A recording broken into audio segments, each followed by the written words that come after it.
তোমার লাইফে হয়তো এই বাইক থাকবে আর নাহলে আমি থাকবো, কে থাকবে বলো? বাইক। বাইকের মধ্যে কি আছে যা আমার মধ্যে নাই? তেল।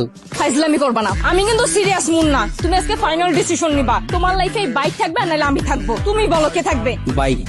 এত যে বাইক বাইক করতেছো, কি পাইছে বাইকের মধ্যে? হ্যাঁ, যা আমার মধ্যে নাই? ব্রেক। ব্রেক মানে? আমার এই বাইকের ভিতরে একটা ব্রেক আছে, ব্রেকটা যখন চাপ দেই ও থাইমা যায়, কিন্তু তোমার ভিতর কোনো ব্রেক নাই। তোমার থামতে বললে তুমি থামো না। তোমার সাথে রিলেশনে আসার পর থেকে বলতে পারবা কোনো কিছুতে তোমার আমি থামাইতে পারছি? আমার কোনো কথা এখন পর্যন্ত তুমি শুনছো বা আমার কোনো কথার দাম দিছো বলতে পারবা? কিন্তু ও শুনছে, ওর মধ্যে একটা ব্রেক আছে। ওরে যখন আমি চাপ দেই, ওরে যখন আমি থামতে বলি, ও থাইমা যায়, কিন্তু তুমি থামো না। তোমার আমি থামাইতে পারি না। তোমারে যখন কোনো কিছুতে না করি, তুমি আমারে উল্টা প্রশ্ন করো, এইটা কেন করব, ওইটা কেন করব।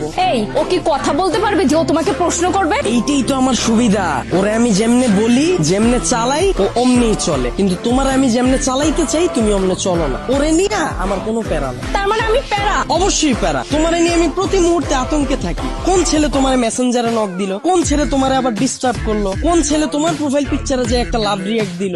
আমি যখন তোমারে বলি বাসা থেকে যখন বের হবা বোরকা পইরা বের হয়ে, তখন তুমি আমারে কি বলো? আমার গরম লাগে। যখন আমি বলি ফেসবুকে কোনো পোস্ট কইরো না, তোমার কোনো ছবি ছাইরো না, তুমি বলো তুমি আমার স্বাধীনতা নষ্ট করছো। তোমার যখন আমি বলি জান তোমার ফেসবুকের পাসওয়ার্ডটা আমারে দাও, তখন তুমি কি বলো? তুমি আমার সন্দেহ করতেছো। কিন্তু দেখো ওর বিষয়টা, ওরে নিয়ে আমার কোনো প্যারা নাই। এই যে একটা জিপিএস ট্র্যাকার লাগাই নিছি, প্রতি মুহূর্তে আমি নিশ্চিন্তে থাকি। ওরে রাইখা যদি আমি কোথাও যাই, কেউ যদি এসে ওরে ধরে, ও চিল্লায় উঠে আমারে কল দেয়, ডেমো দেখবা, দাও হাত দাও।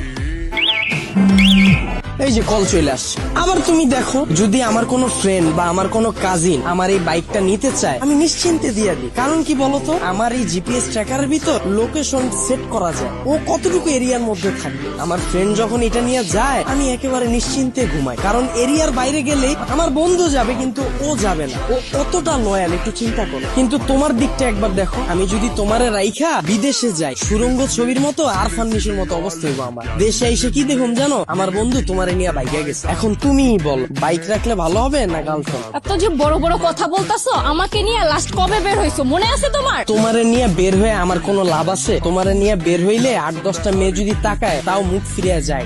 চিন্তা করে এটার লগে তো একটা আছে। কিন্তু যদি আমার এই বাইকটা নিয়ে বের হই, 8-10টা মেয়ের সিরিয়াল লেগে যায়। এখন তুমিই বল, তোমারে চুজ করা ঠিক হবে না আমার বাইকটাকে? এত যে বাইক বাইক করতেছো না, এই বাইক একদিন তোমার জীবনটা খাইবো। তাও ভালো, ভিতরে কোনো কষ্ট থাকবো না, গেলে গা একবারে জামুগা। মানে? তোমার লগে রিলেশনে যাওয়ার পর থেকে আমার ক্যারিয়ারে সময় না দিয়া, তোমার পিছনে সময় দিয়া, ভার্সিটির টিউশন ফি না দিয়া, তোমার পিছনে খরচ কইরা, দিনের পর দিন তোমারে নিয়ে চিন্তা কইরা, আমার পড়াশোনা গ্যাপ দিয়া, তারপর তোমার মন ভালো করার লেগা 2 দিন পর পর গিফট দিয়া, 2 দিন পর পর নতুন নতুন রেস্টুরেন্টে নিয়ে যায় খাওয়ায়া, কোনো পোলা তো পারে ডিস্টার্ব করলে ওই পোলার লগে মারামারি কইরা, কোনো মাইয়ার দিকে না তাকায় তোমার প্রতি লয়াল থাইকা মন দিল দিয়া তোমারে ভালোবাসার পর হঠাৎ করে তুমি একদিন কি কইবা, জান আমার বাসা থেকে তো বিয়ে ঠিক করে ফেলছে, আমার এখন আর কিছু করার নেই। আর আমি তোমাকে কোন মুখে নিয়ে যাব বলো? তুমি তো এখন পর্যন্ত ক্যারিয়ারে কিছুই করতে পারো না, অথচ আমার এই ক্যারিয়ারটা বাসি দিলাম তোমার লেগে, তোমার পিছনে সময় দিয়ে। তারপর তুমি কি করবা জানো? আমার একটা সুন্দর বুঝ দিবা, জান তুমি আমার থেকেও অনেক সুন্দর মেয়ে পাবা, অনেক ভালো মেয়ে পাবা। এই কথা বইলা সুন্দর করে একটা হাঁটা দিবা, আর পিছন থেকে একটা ব্যাকগ্রাউন্ড মিউজিক বাজ।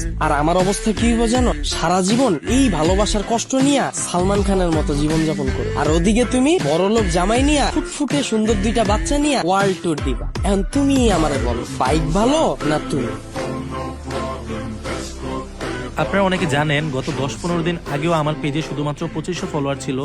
সো আমি কিভাবে শুধুমাত্র নাটক আপলোড দিয়ে এই 10-15 দিনে প্রায় 60,000 ফলোয়ার করে ফেললাম, এই বিষয়টাই আমি আপনাদের শেখাবো। আপনি নাটক আপলোড দিয়েও কিভাবে ইনকাম করতে পারবেন এবং খুব কম সময়ে আপনার পেজে ফলোয়ার নিতে পারবেন। আমি আপনাদের ভিডিও কলে আলাদাভাবে শেখাবো আপনি কিভাবে নাটকের ভিডিও এডিট করবেন, আপনি কিভাবে নাটকের কালারটা এডিট করবেন যেন সবার কাছে অনেক আকর্ষণীয় হয় দেখতে, আপনি কিভাবে আপনার ভিডিওতে লোগো অ্যাড করবেন, অথবা আপনি কিভাবে আপনার ভিডিওর মিউজিক এডিট করবেন যেন আপনার ভিডিওতে কপিরাইট না আসে। এই সকল কিছু জানতে আমাকে ইনবক্স করুন। অবশ্যই এটা পেড সার্ভিস।